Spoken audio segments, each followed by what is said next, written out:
네, 선생님도 물 한 잔 마시고 왔습니다. 자, 발표를 마무리하는 날이에요. 그래서 선생님도 마무리할 때 쓰는 표현 하나만 더 이야기해주고 지나가려고 해요. 그 마무리하는 시간에 지금까지 이상으로 뭐를 살펴보았습니다. 여기에 대해서 여러분은 어떻게 생각하십니까? 이런 이야기를 많이 하죠. 근데 여러분은 어떻게 생각하십니까? 묻고 내 생각도 말해야 되잖아요. 그죠? 우리가 사람과 사람이 인사를 할 때 이름이 뭐예요? 몇 살이에요? 어디에서 왔어요? 계속 묻기만 하면 저 사람 기분 나빠요.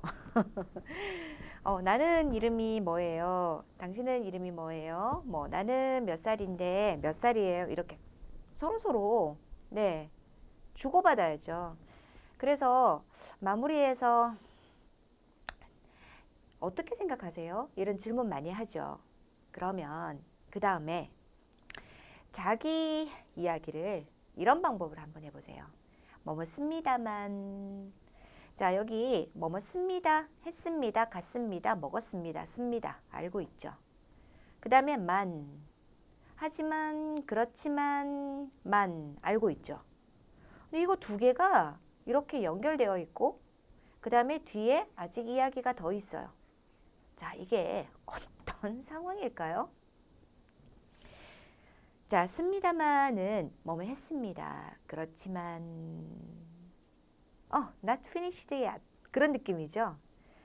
했습니다. 그런데 그래요, 맞아요. 뒤에 무슨 이야기가 더 있어요. 하고 싶은 말이 조금 더 있어요. 네, 그런 느낌이에요. 뒤에 더 하고 싶은 말을 조금 남겨두고 강조하고 싶은 말도 하고, 네, 보통 마무리할 때 많이 쓰는 표현이에요. 어떻게 쓸까요? 선생님 보여줄게요.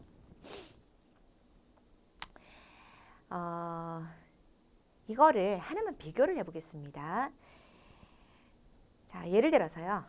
저는 A라고 생각합니다만 여러분 생각은 어떻습니까?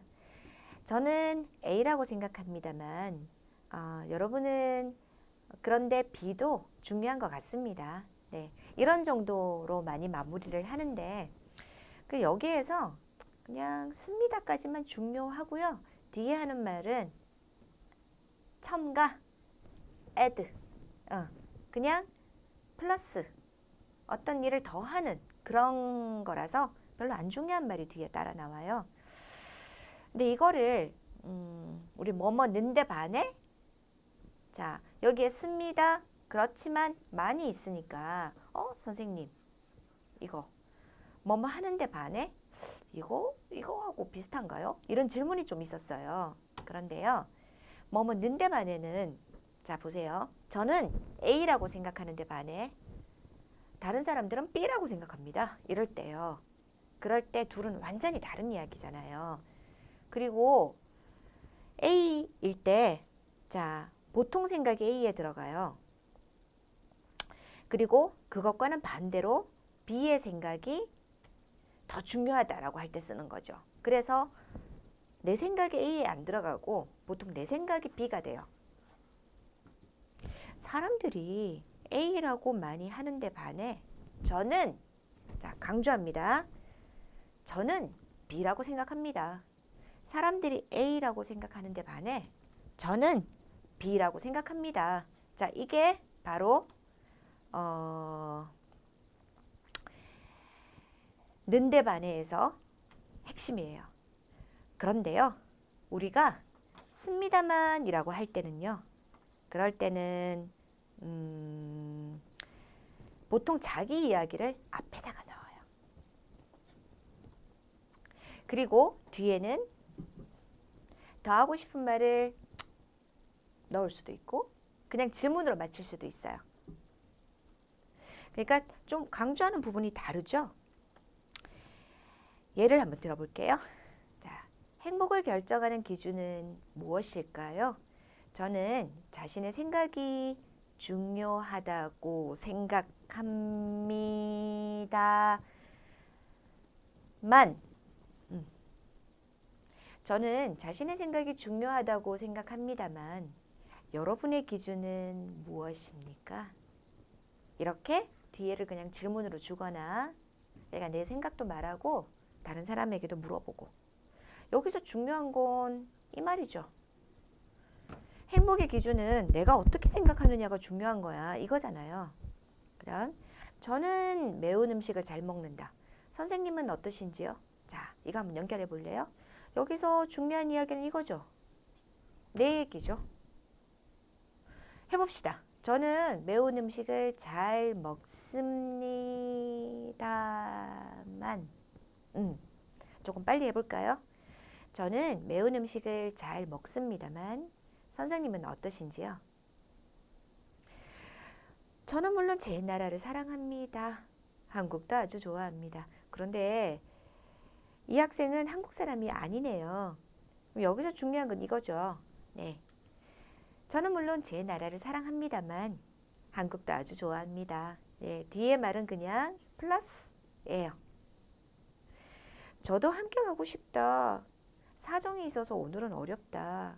네, 물론 이 말을 하고 싶을 때 그냥 저 오늘 어려운데요. 같이 갈래요? 제가 오늘 사정이 있어서 어려운데요. 그냥 이렇게 말해도 되는데요. 그러면 그 사람이 듣고 나 싫어하나? 이렇게 오해를 할 수도 있으니까 그러면 앞에 이 말을 자 중요하게 한번 넣어 봅시다. 선생님 저도 함께 가고 싶습니다만 저도 정말 함께 가고 싶습니다만 저도 진짜 함께 가고 싶습니다만 이렇게 하고요. 사정이 있어서 오늘은 좀 어렵습니다. 자 여기서요. 선생님 왜 중요하다고 얘기를 하는데 뒤에도 중요한 거 아니에요? 중요해요. 그런데요. 차이를 하나 말해줄게요. 있습니다마는 앞에 중요한 것을 누구나 들으면 알기 때문에 그 뒤에 나오는 말은 안 들어도 알아요. 안 들어도 알아요. 그래서 여기 한번 보세요. 같이 갈래요? 선생님 저도 정말 같이 가고 싶습니다만 여기까지만 들으면 그 뒤에 말 오늘은 못 가겠는데요. 이것까지 알아요. 그래서 여기까지 앞에서 중요한 말이 다 있다 라고 선생님이 얘기한 거예요. 뒤에 말은 안 들어도 안다. 이것도 한번 보세요. 자, 이 사람이 어느 나라 사람? 베트남 사람. 선생님 오늘 오전에 베트남 학생하고 공부하고 와서요. 자, 베트남 학생입니다. 그러면 베트남 학생에게 내가 물어봐요. 한국 좋아해요? 자, 그런데 베트남 학생은 베트남을 더 좋아하죠. 맞죠? 네. 당연하잖아요. 그럴 때 베트남 학생한테 내가 장난으로 물어봐요. 베트남이 더 좋아요? 한국이 더 좋아요? 베트남이 좋아요? 한국이 더 좋아요?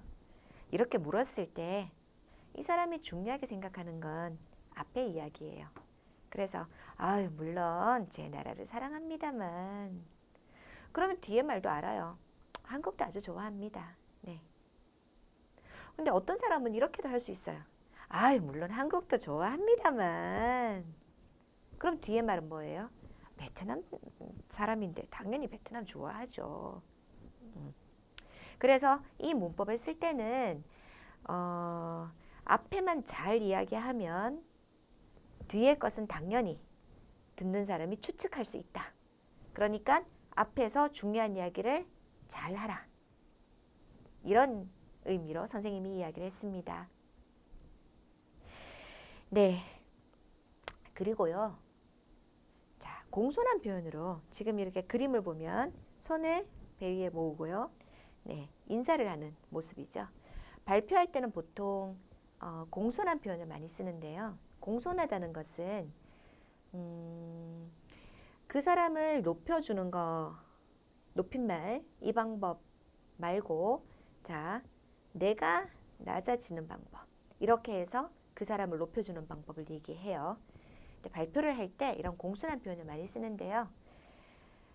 여러분이 이걸 보통 많이 듣는 얘가 있어요.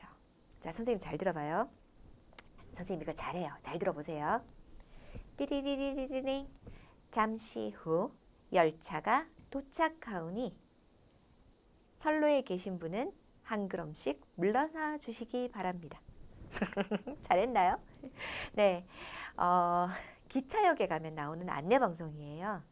그럴 때 잠시 후 열차가 도착하오니 할 때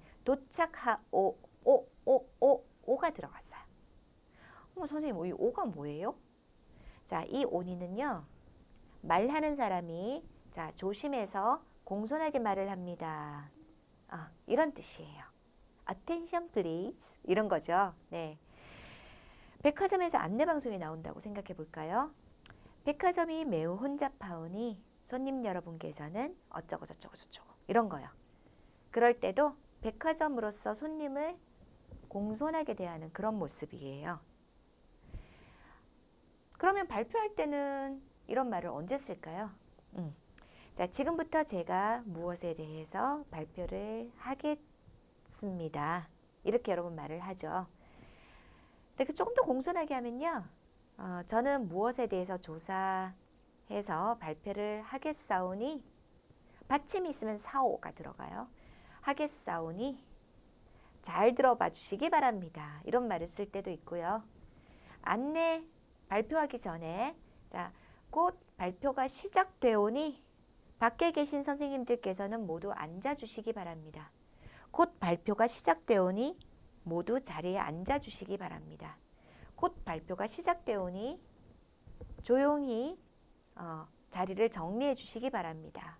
이런 말을 할 때 오를 써요. 그래서 공손한 자리에서 쓰는 말로 선생님 마지막 한 번 더 안내를 합니다. 여러분, 처음에 첫 번째 시간에 선생님이 인사를 하면서 여러분에게 보여주었던 내용이에요.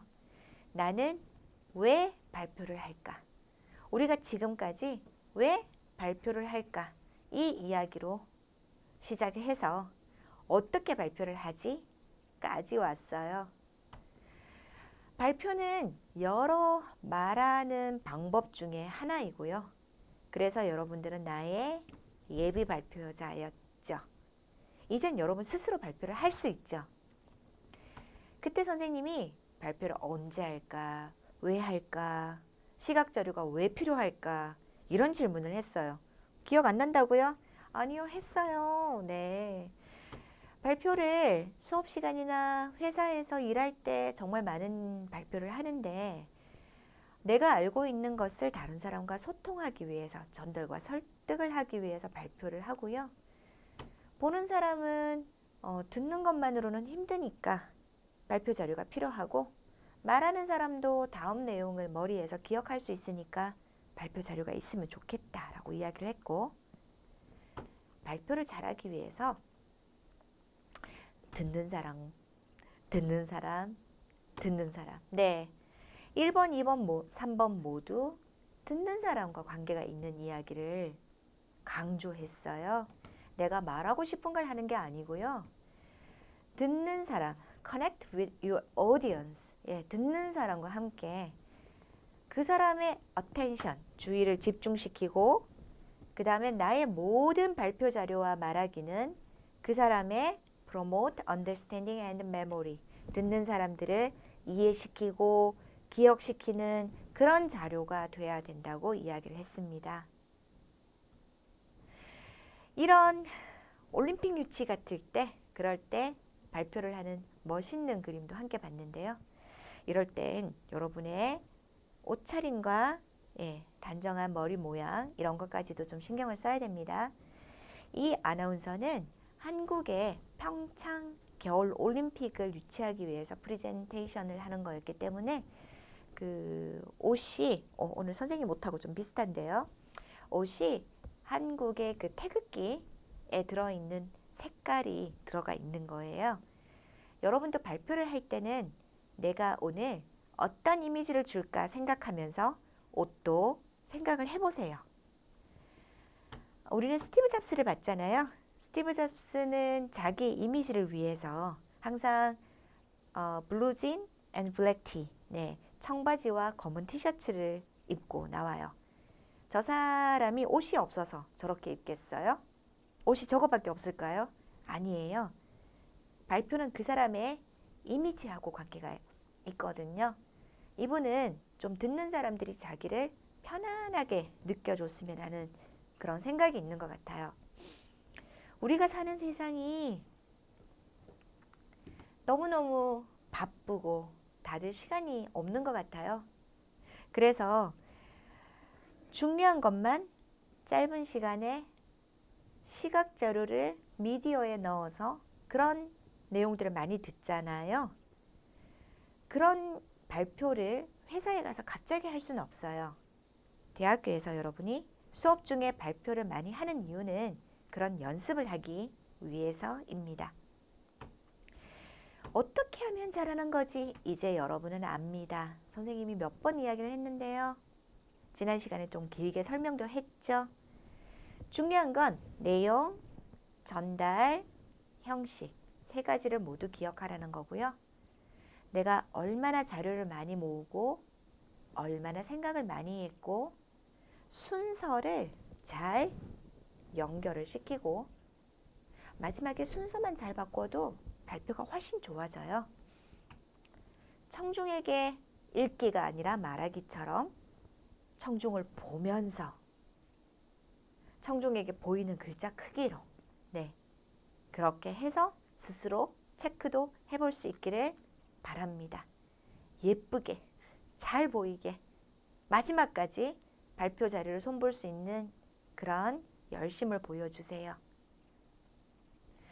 그리고 우리가 이렇게 많은 공부를 했어요. 발표를 시작하는 10가지 방법을 배우고 그 다음에 여러 가지 중간을 만드는 방법을 배우고 그리고 발표를 할 때 쓰는 많은 표현들을 이 안에서 배워왔습니다. 나도 발표를 한다. 그렇습니다. 여러분도 이제 발표를 할 수 있습니다. 시작할 때 선생님이 무엇에 대해서 말하는지 자료를 열심히 수집하고 내용 순서를 정하고 전체를 연결하고 강조할 부분 정하고 항상 잊지 말라고 얘기를 했고요. 그리고 이런 말을 했습니다. 발표는 여러분의 삶에 꼭 필요한 기술입니다. 운전하는 기술, 그것처럼 발표를 하는 기술도 여러분의 대학생활과 그 다음에 이후 사회생활에서 꼭 필요로 하는 기술이라는 것을 선생님이 다시 한번 강조합니다. 우리의 발표 수업은 여기서 마칩니다. 여러분의 성공을 기원합니다. 고맙습니다.